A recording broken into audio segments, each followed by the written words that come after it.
So we're going to plate the starter, which is the beetroot terrine and the goat's cheese. So I've already got my terrine on the plate. You'll find that in a little backpack. Just literally snip with the scissors and just carefully take it out. So as you'll see on my board here, most of the elements are in little bags or little pockets. In fact, for the demo I've got the walnuts in a little pot, but they'll actually be in a little bag as well. That reduces packaging as well, which is a bit of the feedback that we've had. So got the beetroot on here. It's steamed fresh beetroot in a beetroot and balsamic jelly, and it's set and then it's sliced. It's quite fiddly, it takes quite a while to do, but hopefully you'll get the taste and the textures that I'm wanting to do. And I've got some green barn goat's cheese which has been whipped up with some creme fraiche in here. So we're going to make it pretty. Now this is how I'm going to recommend that you plate the dish. You can do it however you want to do it, but this is just how I'm going to do it now, and hopefully we can get it looking a little bit nice and a little bit like a good restaurant in your own home. So literally just snip the bag off, snip off the end of the thing with a pair of scissors, and we're just going to pipe the goat's cheese onto here.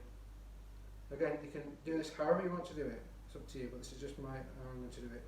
I'm going to put 5 really nice pins of goat's cheese on here. You can see it's very soft, it's almost like a cream, thanks it's being whipped up. There we go, there's a little bit left as well. In here, so you've got some pickled, candied beetroot.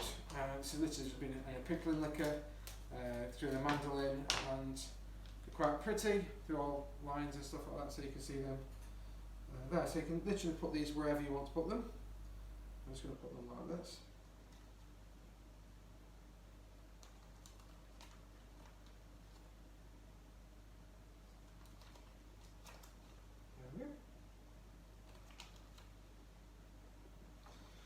And again, continuing the little bag theme, you've got a little nice few little bits of greenage here, just to make it pretty really. I'm just going to put these on here.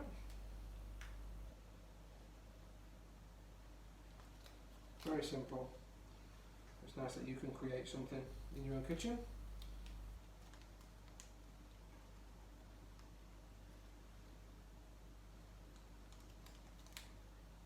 That'll do everything. There we go. Again, so it's all so it's totally freestyle. And here you've got a balsamic reduction, which is this all is. So it gives it a really good taste here. And this is going to pour this on the plate. There, so. And then we've got some candied walnuts, which just gives it a bit more flavour. I'll put them in the balsamic. It's really nice. And there you go. That's your starter done. There is some more goat's cheese there. There's some more leaves left. You can plate it as you want. I think there's enough goat's cheese for you there, but obviously it's down to taste. So good luck to you. Right. So main course time. So it's been the cottage pie has been in the oven for about 14-15 minutes. So just a quick one. This is the Isle of Wight salt aged lamb. It's a shoulder. It's been slow cooked. It's been marinated in Moroccan spices and slow cooked and then pulled. It's got spinach in it. It's got apricots, onions, carrot, garlic, and then it's topped with a sweet potato, baked potato mixture to mash it, and then some toasted pistachios and some breaded with feta. So as you can see, it's in a foil tray. You can do this how you want to. You could even, if you wanted to, just put the foil tray on your plate and eat it on the sofa. It's up to you, but try and make it easy for you. Just get some scissors and just snip the corners of the actual case here, and that way you can actually get into all the absolutely yummy pie here.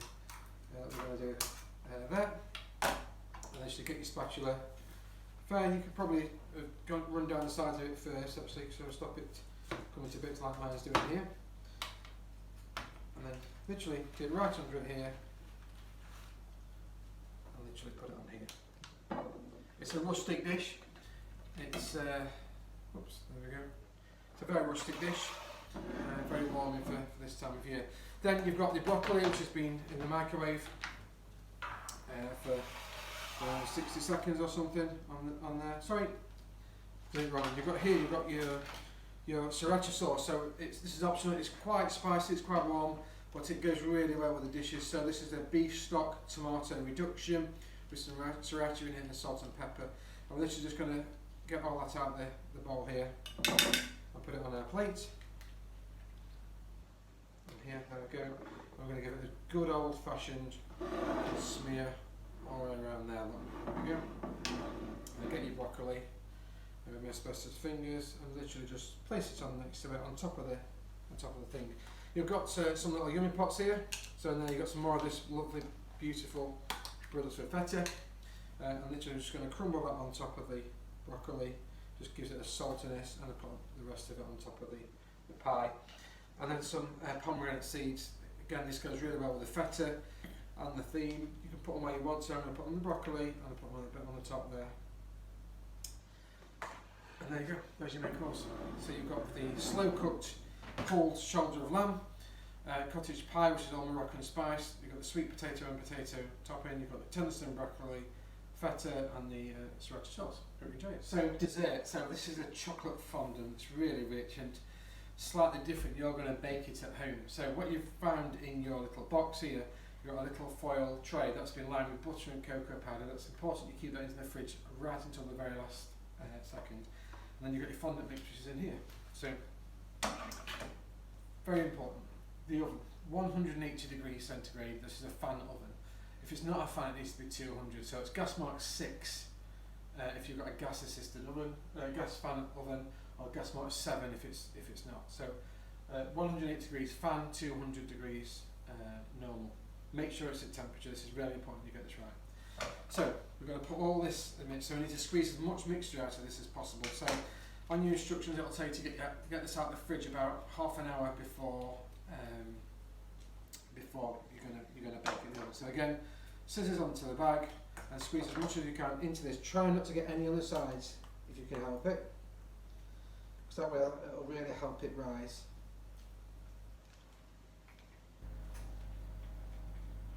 There we go.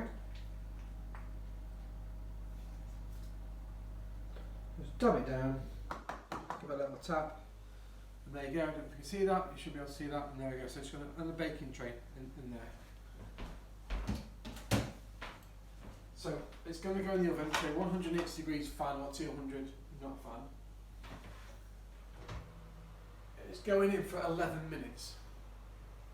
It has to be 11 minutes.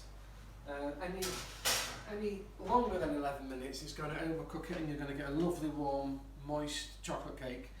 Any under, you're going to get raw cake. So the 11 minutes is up. You should be able to see it. It shouldn't be cracking on the top, but we'll go back in and have a look in the oven later. So we'll catch this up in 11 minutes. So 11 minutes is up. So we're going to take the fondant out of the oven. First thing you need to check is it's not cracked on top. If it's cracked on top, it's overdone. So I've not pre-recorded this. This is live, so hopefully it all goes okay. If not, I'll have a problem. Oh, Alexa, stop. So there's my timer. So get it out of the oven. Obviously it's going to be warm. So get a towel and hold it in there. Get a knife and just literally roll it around the edges here initially. Okay. And put it into whatever you're going to serve it in. Give it a good thud, and out it comes. There we go. Move in.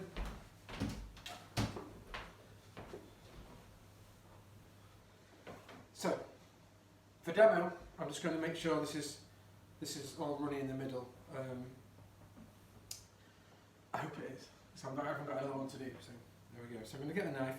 But what I would do now, if I was serving it to you in a restaurant or a private chef, in fact, let's just do it anyway. Put the raspberries around the side, make it look nice and pretty. There we go. And here you've got some chocolate shavings here, just to make it a bit more chocolatey. And you've got the clotted cream here. But, so, let's see if it's all nice and melted in the middle. And there we go. Hopefully you can see. There we go. All nice and melted in the middle. I'll open it out there like that. You've got some clotted cream. It's Brussels clotted cream, which is absolutely brilliant. Whack that in the middle. Obviously it's all calorie free. And a few more chocolate shavings. And voila, there we go. So you've got a warm chocolate fondant that you've cooked at home. Clotted cream, raspberries and chocolate. Hope you enjoy it. Thanks. So there's your plating up video. Hope it's all self-explanatory for you.